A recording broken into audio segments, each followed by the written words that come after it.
Hello guys, तो कैसे हैं आप लोग। इस वीडियो में हम बात करने वाले हैं इग्नू के जून 2025 टर्म एग्जामिनेशन के एग्जाम फॉर्म को लेके। फाइनली एग्जाम फॉर्म स्टार्ट हो चुका है, 2 से 3 दिन हो चुके हैं, लेकिन फॉर्म में कुछ दिक्कतें हैं क्योंकि फॉर्म को पूरी तरह से बदल दिया गया है और उसमें क्या क्या चीजें नई हैं, किस तरीके से भरना है, सारी चीजें इस वीडियो में मैं बताऊंगा। तो आप फॉर्म को देख लीजिए, पहले समझ लीजिए, उसके बाद आप स्मूथली उसको भर पाएंगे। और बहुत सारे स्टूडेंट भर भी रहे हैं फॉर्म को, बहुत सारे स्टूडेंट को कुछ दिक्कतें देखने को मिल रही हैं, तो उसके लिए जो कॉन्टैक्ट डिटेल दी है उस पर आप ईमेल कर लीजिए, फोन कर लीजिए और उसको क्लियर करने के बाद ही फॉर्म को भरिएगा। अदरवाइज होल्ड रखिएगा फॉर्म को जब तक वो करेक्ट ना हो जाए इन्फॉर्मेशन। तो चलिए वीडियो को शुरू करते हैं और एग्जाम फॉर्म कैसे भरना है, कहाँ पे देखना है, वो सारी चीजें मैं आप लोगों को पहले बता देता हूँ। इग्नू का मेन वेबसाइट आप जैसा कि आप देख पा रहे हैं ओपन है। यहाँ पे इसको ओपन करना है ignu.ac.in और स्टूडेंट सर्विसेज में आपको क्लिक करना है। उसके बाद नीचे आएंगे तो यहाँ पे एग्जामिनेशन जहाँ पे ये लिखा हुआ है इस पे क्लिक कीजिए, तो इस तरीके से फॉर्म आपका ओपन हो जाएगा। तो ये जो फॉर्म आया है वो ओडीएल और ऑनलाइन दोनों स्टूडेंट्स के लिए है। पहली बात मैं बता दूं, जो online totally online program student है जिसके लास्ट में ओएल ऐड रहता है, और ओडीएल जो इग्नू का ट्रेडिशनल माध्यम है, दोनों के लिए फॉर्म है।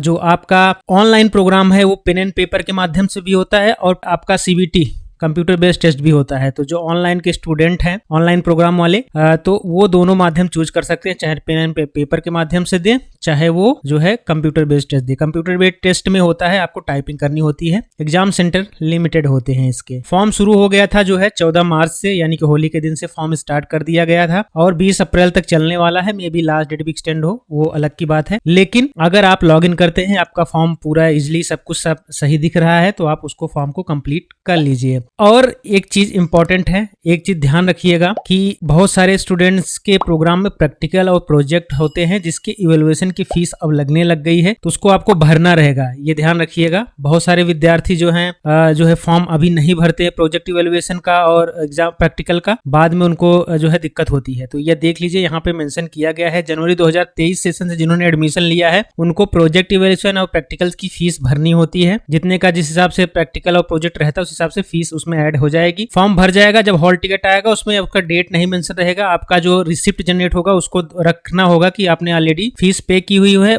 उस रिसिप्ट को आपने फाइनल प्रोजेक्ट के साथ लगा के सबमिट करना है आपको, जब आप अपना प्रोजेक्ट फाइनल सबमिट करेंगे जून 2025 टर्म एग्जामिनेशन के लिए। तो 14 मार्च से 20 अप्रैल तक फॉर्म चलेगा, 200 रुपए पर सब्जेक्ट फीस रहने वाली है आपकी, और आप उसको भरेंगे। उसके बाद 21 अप्रैल से 27 मई तक फॉर्म चलेगा फिर से, लेकिन उसमें आपको फीस जो है चेंज हो जाएगी क्योंकि 200 रुपए पर सब्जेक्ट तो रहेगा, लास्ट में 1100 रुपए लेट फाइन और ऐड हो जाएगा। तो इस बात का आप ध्यान रखिएगा ताकि आपको लेट फाइन न देना पड़े। पहले ही सारी चीजें सही करके आप सही तरीके से चेक करके उसको आप फिलअप कर लीजिएगा।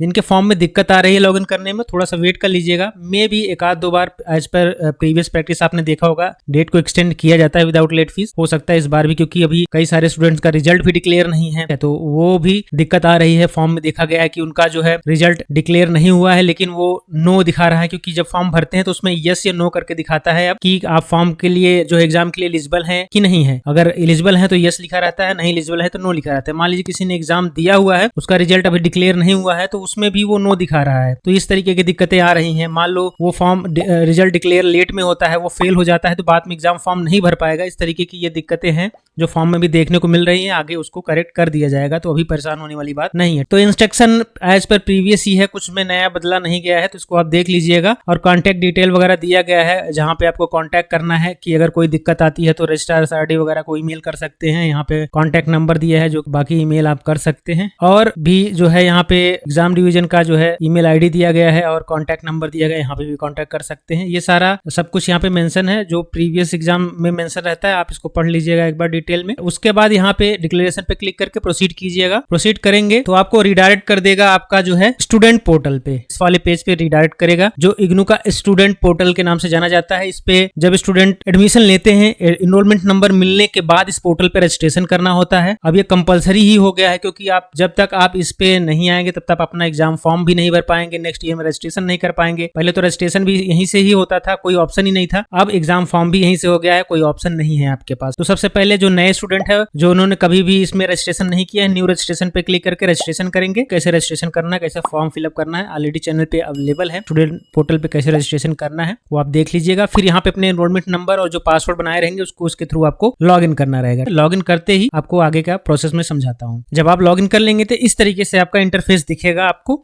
आपका हो सकता है बैचलर हो, मास्टर हो, सर्टिफिकेट, डिप्लोमा हो, जो भी है सभी स्टूडेंट को इस पोर्टल पे लॉग इन करना ही होगा। ठीक है, इस तरीके से आपका दिखाएगा आपका। फिर उसके बाद आपको यहाँ पे जो डैशबोर्ड दिखाएगा, यहाँ पे स्टूडेंट, एग्जामिनेशन, ट्रेनिंग, प्लेसमेंट, माई सर्टिफिकेट, पेमेंट, ये सारी चीजें दिखाएगा। यहाँ पे एग्जामिनेशन वाले पे आपको क्लिक करना है। एग्जामिनेशन वाले पे क्लिक करने के बाद यहाँ पे आपको रजिस्ट्रेशन पे क्लिक करना है। रजिस्ट्रेशन पे क्लिक करेंगे तो इस तरीके से आपका यहाँ पे शो किया जाएगा कि click here for examination form. यहीं से आपका एग्जामिनेशन फॉर्म भरेगा। View course eligible status for the examination, इस पे दिखाएगा कि कौन से सब्जेक्ट के लिए आप एलिजिबल हैं एग्जाम देने के लिए, कौन से सब्जेक्ट के लिए नहीं एलिजिबल है। और यहाँ पे सर्च एग्जामिनेशन सेंटर, यहाँ से दिखाएगा कि आप एग्जामिनेशन सेंटर आप आपके एरिया में कौन सा है वो सर्च करने के लिए यहाँ पे आपको दिखाएगा। आगे बढ़ते हैं, कैसे आपको आपका एग्जामिनेशन सेंटर वगैरह देखना है। तो सर्च एग्जामिनेशन सेंटर पे क्लिक करेंगे तो इस तरीके से दिखाएगा। यहाँ पे डिस्ट्रिक्ट का आप डाल के सर्च कर सकते हैं। जैसे मान लीजिए आप जो है नोएडा डाल के देखते हैं, नोएडा से हैं आप, तो यहाँ पे सर्च करते हैं तो ये नोएडा का जो भी नोएडा आरसी का अंडर में जो भी एग्जाम सेंटर आते हैं वहां पे यहाँ पे आ जाएगा। आप देख लीजिए यहाँ पे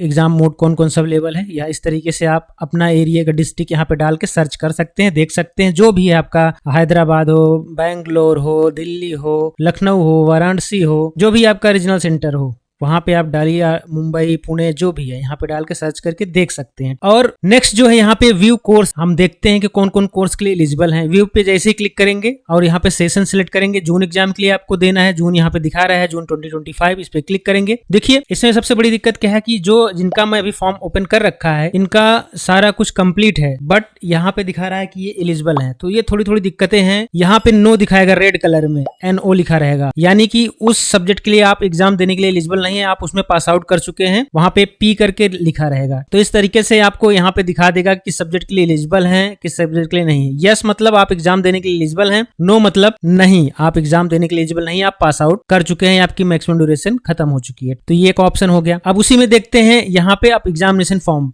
click here for examination form, इस पे क्लिक करते हैं। इस पे क्लिक करेंगे तो सब वही इंस्ट्रक्शन जो आपको फर्स्ट पेज पे ओपन करते ही दिखा था, ये सारी डिटेल यहाँ पे दिखाई दिएगा। कब से फॉर्म शुरू है, कितना कब तक चलेगा, कितना लेट फाइन लगेगा, वो सारी चीजें यहाँ पे मेंशन की गई। प्रोजेक्ट के लिए कितनी फीस है और जो है प्रोजेक्ट प्रैक्टिकल के लिए कितनी फीस है, सब कुछ यहाँ पे मेंशन है। सारी चीजें यहाँ पे दिखाते हुए नीचे जाएंगे तो एक चीज और आप देखोगे, यहाँ click here for examination tentative examination centre का लिस्ट भी यहाँ पे क्लिक करके इस तरीके से देख सकते हैं।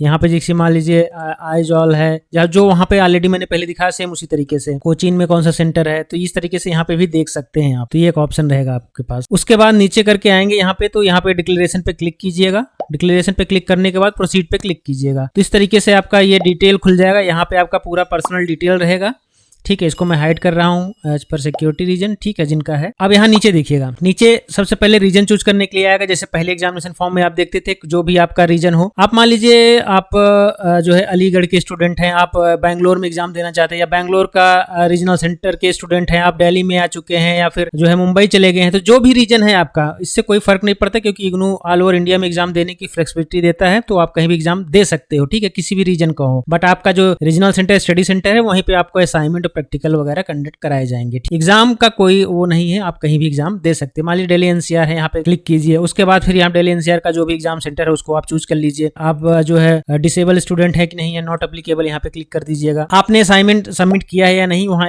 ऑलरेडी ESC रहता है, पहले वाले फॉर्म में भी ESC था, तो आपको जनरली ESC करना होता है, पहले yes no दोनों ही आता था। अब देखिए यहाँ पे सारे सब्जेक्ट आपको दिखाने लग जाएंगे, जो भी आपके सब्जेक्ट रहेंगे वो पूरे यहाँ पे दिखाएंगे। तो जो सब्जेक्ट का एग्जाम आपको देना रहेगा उस पर आप बस जस्ट क्लिक करना है, बस क्लिक करके उसको सिलेक्ट कर लेना है। जितने भी सब्जेक्ट का आपको एग्जाम देना है, क्लिक करके आगे आपको सेव और नेक्स्ट करना रहेगा। मान लीजिए कोई भी सब्जेक्ट का आपका एग्जाम देना है, यहाँ पे क्लिक कीजिए और यहाँ पे सेव नेक्स्ट कीजिए। नेक्स्ट करते ही आपका डिटेल दिखाएगा। फिर यहाँ से नीचे हम आते हैं, अब यहाँ पे पेमेंट गेटवे दिखाएगा, ठीक है। ये देखिए आप एक सब्जेक्ट के लिए एग्जामिनेशन फॉर्म भर रहे हैं, अगर कोई चेंज करना है तो अभी भी update course and examination centre यहाँ पे भी अपडेट किया जा सकता है। यहाँ पे क्लिक करके जो है चेंज कर सकते हैं अभी, तो नहीं तो आगे प्रोसीड कर सकते हैं। यहाँ पे पेमेंट गेटवे पे चला जाएगा, पेमेंट करिएगा, यहाँ पे पे करेंगे तो पेमेंट गेटवे पे ले जाएगा। यहाँ पे आपका डिटेल दिखाएगा। उसके बाद click here to make payment पे क्लिक करना रहेगा आपको। जस्ट आपको क्या करना है, click here to make payment, यहाँ पे खुलेगा, जिसमें UPI के थ्रू, कार्ड्स के थ्रू और नेट बैंकिंग के थ्रू आप पेमेंट कर सकते हैं। तो यहाँ पे आप जो भी बैंक, किसी भी बैंक का कार्ड आप पेमेंट कर सकते हैं कार्ड से। ऐसा जरूरी नहीं कि HDFC का ये गेटवे है, ध्यान रखिएगा। यूपीआई पे क्लिक करते हैं तो यूपीआई करके यहाँ पे शो करिएगा QR कोड को, तो यहाँ पे स्कैन करके पे कर सकते हैं। यूपीआई ID डाल के यहाँ पे पेमेंट कर सकते हैं। जो भी आपके पास कोई कार्ड है, डेबिट कार्ड, क्रेडिट कार्ड, उसको यहाँ पे डाल के पेमेंट कर सकते हैं। नेट बैंकिंग चलाते हैं तो नेट बैंकिंग यहाँ पे बैंक सेलेक्ट करके पेमेंट कर सकते हैं। तो कार्ड वगैरह से ज्यादा पेमेंट कीजिएगा। यूपीआई से भी कर सकते हैं। अभी सारी चीजें थोड़ा नया है तो इस वजह से थोड़ा सा स्टक हो रहा है, बट अपडेट हो जाएगा। आपको पेमेंट करने के बाद यहाँ पे आपका रिडायरेक्ट करके आपके मेन पेज पे चला जाएगा, ठीक है। उसके बाद आप यहाँ पे आके क्लिक कीजिएगा और रजिस्ट्रेशन पे क्लिक कीजिएगा। यहाँ पे जो है रजिस्ट्रेशन हिस्ट्री पे भी देख सकते हैं। अगर आपका पेमेंट हुआ रहेगा तो यहाँ पे दिखाएगा। अभी ये पेमेंट ड्राफ्ट में है, यानी कि सक्सेस नहीं हुआ है, तो क्योंकि मैंने बैक कर दिया था, पेमेंट नहीं किया हुआ है, यहाँ पे ड्राफ्ट है। अगर आप यहाँ पे अगर पेमेंट कर देते तो सक्सेस हो जाने के बाद यहाँ पे सक्सेसफुल आ जाता लिखा हुआ, ठीक। अभी व्यू करके देख सकते हैं यहाँ पे, तो यहाँ पे पेमेंट ड्राफ्ट है स्टेटस, यहाँ पे सक्सेसफुल नहीं दिखा हुआ है, ठीक है। तो इस तरीके से ये शो करेगा। तो इस तरीके से आप अपना एग्जाम फॉर्म भर सकते हैं। अगर कोई इसमें भी कोई दिक्कत है, कोई सवाल है तो कमेंट बॉक्स में आप लिख सकते हैं। और चैनल पे पहली बार आए हैं, चैनल को सब्सक्राइब करके बेल आइकन जरूर प्रेस कर लीजिएगा। नोटिफिकेशन को और सारे इंस्ट्रक्शन को ध्यान से पढ़ लीजिएगा। उसमें कोई कंफ्यूजन है तो कमेंट बॉक्स में भी लिख सकते हैं। तो अगर आप चैनल पे पहली बार आए हैं, जरूर सब्सक्राइब कीजिएगा ताकि इजिली आप अपने प्रोग्राम को कंप्लीट कर पाएं। टाइम टू टाइम आपको इसी तरीके से इन्फॉर्मेशन मिलती रहे। चलिए मिलते हैं नेक्स्ट वीडियो में नए अपडेट के साथ। तब तक के लिए नमस्कार, धन्यवाद।